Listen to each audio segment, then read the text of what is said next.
جنید بغدادی رحمت اللہ علیہ کے زمانے میں ایک آدمی تھا جو مشہور ڈاکو تھا، اور وہ اپنی اس بری عادت سے باز نہیں آتا تھا۔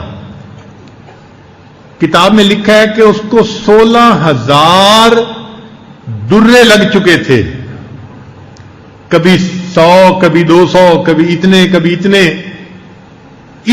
درے لگ چکے تھے، اور اس کے باوجود، اتنی مار کھانے کے باوجود وہ اتنا پکا تھا کہ چوری نہیں چھوڑتا تھا، ڈاکے مارتا تھا، حتیٰ کہ اس کا ایک ہاتھ بھی کاٹ دیا گیا۔ تو اب اس کا دوسرا ہاتھ باقی تھا، وہ ایک ہاتھ سے بھی چوری کیا کرتا تھا، ڈاکے مارتا تھا۔ لوگوں کے اوپر اس کی ہیبت بیٹھی ہوئی تھی، اس کا نام سن لیتے تھے تو لوگ کانپنے لگ جاتے تھے کہ ہم تو اس کے سامنے بھی نہیں جانا چاہتے، اس کی شکل بھی نہیں دیکھنا چاہتے۔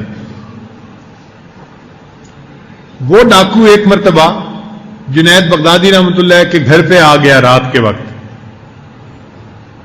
جنید بغدادی رحمت اللہ نے کچھ کپڑے اور ایسی چیز کوئی منگائی تھی رزق حلال تجارت کی نیت سے، تو گھر میں پڑے ہوئے تھے۔ وہ جب گھر میں دیوار کود کے آ گیا تو اس نے سوچا کہ چلو میں یہ 2-3 گٹھڑیاں اٹھا کے لے جاتا ہوں۔ اب اس نے گٹھڑی تو باندھ لی، لیکن ہاتھ ایک تھا، اس کو اٹھا کے لے جانا اس کو مشکل نظر آتا تھا۔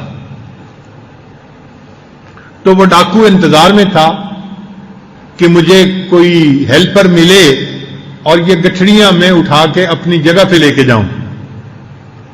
اتنے میں جنید بغدادی رحمۃ اللہ تہجد کے لیے اٹھے اور وہ اپنے گھر کے صحن میں آئے، تو ڈاکو نے ان کو دیکھا، تو ڈاکو سمجھا کہ یہ اس گھر کا کوئی نوکر ہے اور یہ اٹھ کے آ گیا ہے۔ تو ڈاکو نے اس کو بڑی سخت آواز میں کہا، ادھر آؤ اور یہ گٹھڑی اٹھا کے میرے سر پہ رکھو۔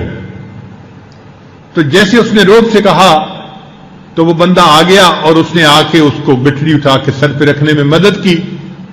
تو ڈاکو سمجھ گیا کہ میں جو کہہ رہا ہوں یہ میری بات مان رہا ہے، تو میں اپنے سر پہ کیوں گٹھڑی رکھوں، اسی کے سر پہ رکھوں۔ تو پھر اس نے کہا نہیں میرے سر پہ مت رکھو، تم اس کو اپنے سر پہ اٹھاؤ۔ تو جنید بغدادی اس کے لیے بھی تیار، اس نے اپنے ایک ہاتھ سے مدد کی اور گٹھڑی اٹھا کے جنید بغدادی کے سر پہ رکھ دی، اور اس کو کہنے لگا کہ جلدی چلو، اسے تم نے میرے گھر تک پہنچانا ہے، اور فجر کا وقت ہونے میں کم وقت ہے، لہذا جلدی چلو، اگر تم نے دیر کی چلنے میں تو میں پیچھے سے تمہیں ڈنڈا لگاؤں گا۔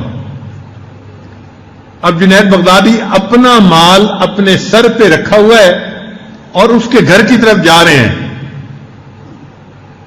اب وہ تو روزانہ چوری کرتا تھا، اس لیے وہ تو صحت مند تھا اور توانا تھا، اور جنید بغدادی رحمۃ اللہ علیہ تو کمزور تھے، سانس چڑھ گیا، تھک گئے، پیچھے سے وہ ڈنڈے مار رہا ہے اور جنید بغدادی رحمۃ اللہ اس کا سامان لے کے چل رہے ہیں، حتیٰ کہ اس کے گھر وہ گٹھڑی پہنچا دی۔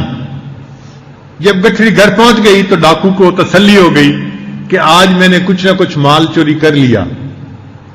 جنید بغدادی واپس آ گئے۔ اب وہ بندہ جو ڈاکو تھا وہ آرام سے رات کو سویا۔ اگلے دن اٹھا تو اس کے دل میں خیال آیا کہ میں نے ایک گھر کے نوکر سے کام لیا تھا، کہیں وہ نوکر میرا رات